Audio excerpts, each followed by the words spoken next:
Salut les investisseurs, j'espère que vous allez bien et bienvenue donc dans cette nouvelle vidéo de portefeuille dividende. Alors aujourd'hui une vidéo un peu spéciale, mais j'en ferai sans doute par la suite en fonction des différents articles sur lesquels je tombe. Et là en l'occurrence je suis tombé sur un article qui m'a littéralement interpellé, qui classe finalement les 5 banques, donc 5 banques canadiennes avec des versements donc de dividendes depuis plus de 100 ans. Et forcément, étant un investisseur avec une stratégie basée sur les dividendes, eh bien cet article m'a fortement interpellé, puisque 100 ans minimum de versement de dividendes, eh bien ce n'est pas du tout anodin. Et donc petite dédicace à tous nos amis canadiens, francophones de Montréal, etc. Let's go, c'est parti! Alors du coup, dans cet article, comment sont présentées les banques? Donc ces 5 banques canadiennes sont présentées de manière classée par leur longévité, leur stabilité, leur solvabilité et donc et également leur expansion internationale au fur et à mesure du temps, et qui ont également donc résisté aux différentes récessions forcément. Et les dernières en date, ce sont forcément celles que nous pouvons potentiellement vivre actuellement, et également donc la crise financière de 2008-2009.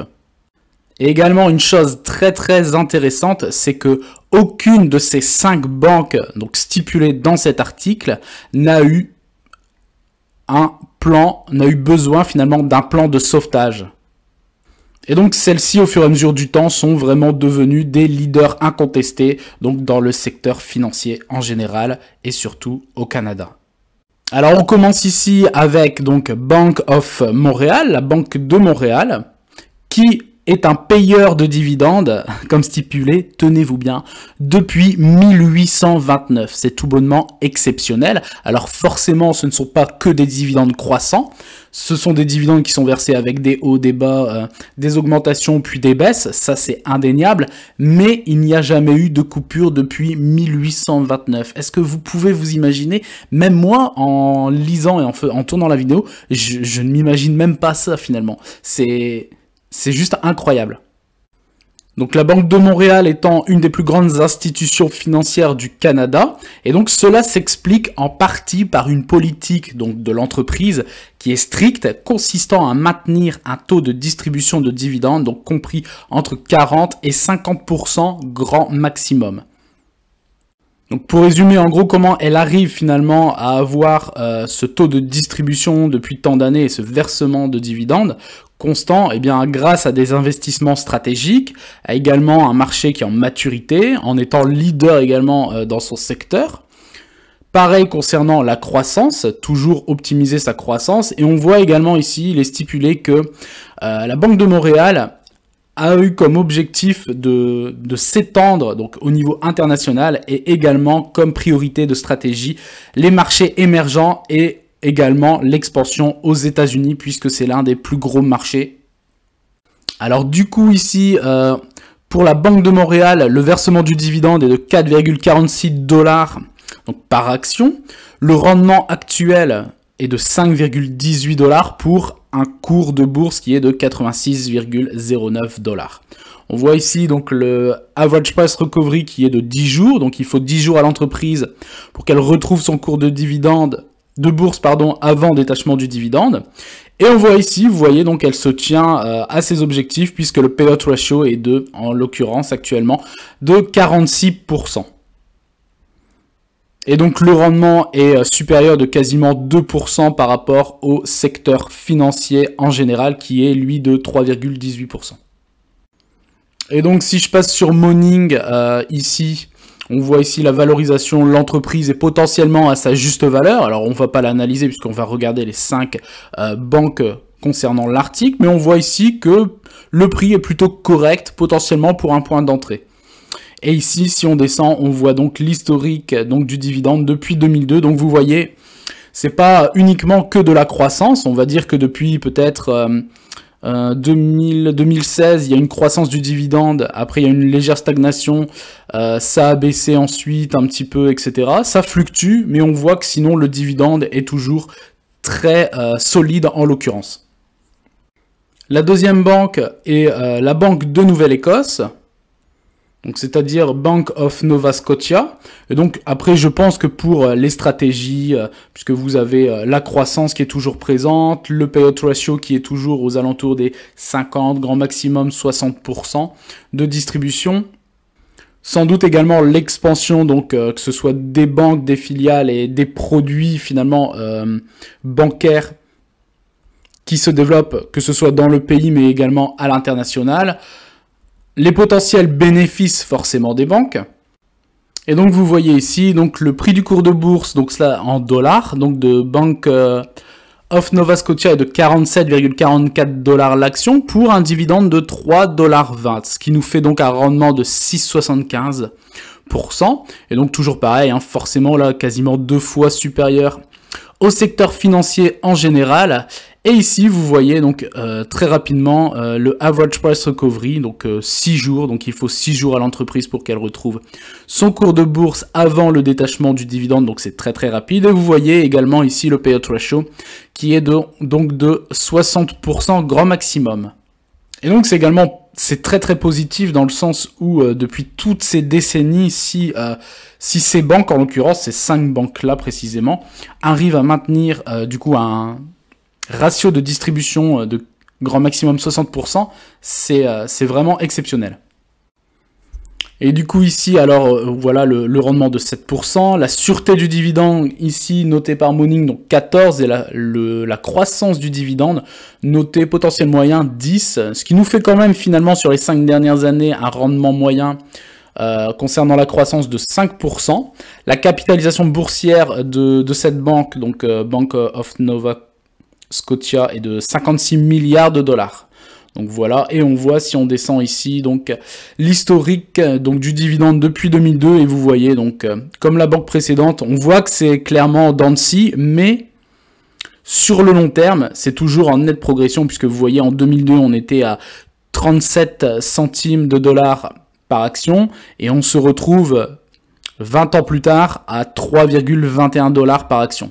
Donc vous voyez, même si il y a des baisses concernant le versement du dividende d'une année à une autre, la stabilité n'est pas forcément au rendez-vous. Il ne faut pas oublier que ces entreprises, ces banques, versent donc des dividendes depuis plus d'un siècle, et donc forcément, elles ont tendance aussi à verser de façon irrégulière. La troisième banque, c'est la banque Toronto Dominion, qui paye, tenez-vous bien, également donc des dividendes depuis 1857. J'hallucine quand je vois ces chiffres en fait. Donc ici, si on passe sur Toronto Dominion Bank, on voit le cours de bourse est à 61 $ pour un dividende de 2,90 $ par action et un rendement donc de 4,76%. Donc toujours pareil, hein, toujours au-dessus du rendement du secteur financier en général. Et vous voyez ici le payout ratio qui est de 47%. Donc pareil, je pense que les 5 banques de toute façon mènent une politique de ratio de distribution au grand maximum aux alentours des 60%. Et ici, donc vous voyez le average price recovery, pareil, très très rapide, 5,5 jours. En gros, il faut une semaine à l'entreprise pour qu'elle retrouve son cours de bourse avant détachement donc du dividende. Et clairement ici on voit là concernant les notes, donc 16 concernant la sûreté du dividende. Après forcément ce genre de banque a quand même un très bon ratio. Pareil concernant la croissance, bon potentiel, on est sur une moyenne des 5 dernières années à une croissance moyenne donc de 9% par an. Et mine de rien, cette banque qui est forcément l'une des leaders au Canada. D'ailleurs, n'hésitez pas à mettre en commentaire si vous avez dans votre portefeuille l'une des 5 banques qu'on est en train de voir ensemble. Et donc pour dire que la capitalisation de l'entreprise est donc de 109 milliards de dollars. Alors après, il faudrait analyser davantage forcément ces 5 banques, mais on voit ici la valorisation. On est potentiellement sous un prix plutôt correct ou légèrement sous-évalué. Donc ça reste à voir. Et on voit ici donc l'historique du dividende. Et on voit pareil en dents de scie donc depuis 2002, mais en 2002, on était à 0,85 centimes de dollars par action et on se retrouve à 2,90 $ en 2023, ce qui est tout bonnement énorme finalement comme croissance, même si on voit que c'est en dents de scie en 2004-2005 jusque 2014. Et après, donc, à partir de 2015 jusqu'à maintenant, on voit une croissance donc depuis 6-7 ans exponentielle. La quatrième banque, en l'occurrence, donc la Banque canadienne impériale de commerce, donc Canadian Imperial Bank of Commerce. Et donc elle qui paye donc ses dividendes non-stop depuis 1868. Alors déjà comme dit précédemment, mais quand on regarde le résumé, bien, ce genre de banque finalement a une expansion internationale et sont également très présentes finalement aux États-Unis. Alors concernant ici donc le prix du cours de bourse, on est à 39,61 $ pour donc Canadian Imperial Bank of Commerce avec un dividende par action qui est de 2,64 $ et donc un rendement qui est assez important puisqu'on se retrouve à 6,68%. Donc 2 fois le rendement du secteur en général, qui est lui de 3,18. Pareil, vous voyez ici le average price recovery qui est de 8 jours, donc on va dire une bonne semaine pour retrouver son cours de bourse avant le détachement du dividende. Et le payout ratio, vous voyez, il est également maintenu. Donc en fait, j'ai l'impression, il faudrait analyser davantage, comme dit bien sûr, mais elles ont vraiment toute une politique qui est très stricte en termes de dividendes par rapport à leur bilan, etc. Et là, on se retrouve donc avec un payout ratio de 51%. Donc concernant la sûreté du dividende, un avant-goût entre guillemets avec un versement de dividende donc plutôt sûr, notre est 13, un score donc de croissance de 12. Après, pour ce genre de société finalement avec un antécédent aussi conséquent, il ne faut pas s'attendre à avoir des croissances exponentielles de folie. C'est plutôt finalement, je pourrais résumer ça comme des sociétés, des actions finalement d'investissement en bon père de famille. Là, clairement, vous pouvez tranquillement dormir sur vos deux oreilles. Ce qui nous fait quand même, mine de rien, une croissance du dividende sur les 5 dernières années en moyenne de 5% par an. Une capitalisation qui est estimée à 38 milliards de dollars concernant donc Canadian Imperial. Et donc si on descend, ici on voit exactement pareil, hein, l'historique du dividende qui est en dents de scie, mais qui reste quand même plutôt stable. Et on passe finalement donc en 2002 à 82 cents par action à 2,63 $. Et donc on termine avec la cinquième banque, et je pense que c'est la banque la plus connue de tous, et de bon nombre d'investisseurs, peut-être même vous la connaissez sans doute, vous l'avez même peut-être en portefeuille. Il s'agit donc de Bank Royal of Canada, qui paye donc des dividendes non-stop depuis 1870. Alors avec un prix de 90,01 $ par rapport à son cours de bourse et donc un dividende de 4,08 $ par action, ce qui nous fait donc un rendement donc pour Royal Bank of Canada de 4,53%, ce qui est très bien, toujours pareil, hein, au-dessus du secteur financier en général. Et vous voyez donc 15 jours pour le average price recovery et 47% donc concernant le ratio de distribution. Donc finalement la conclusion là ici c'est que en termes de ratio de distribution et même de average price recovery, c'est quasiment pareil pour les 5.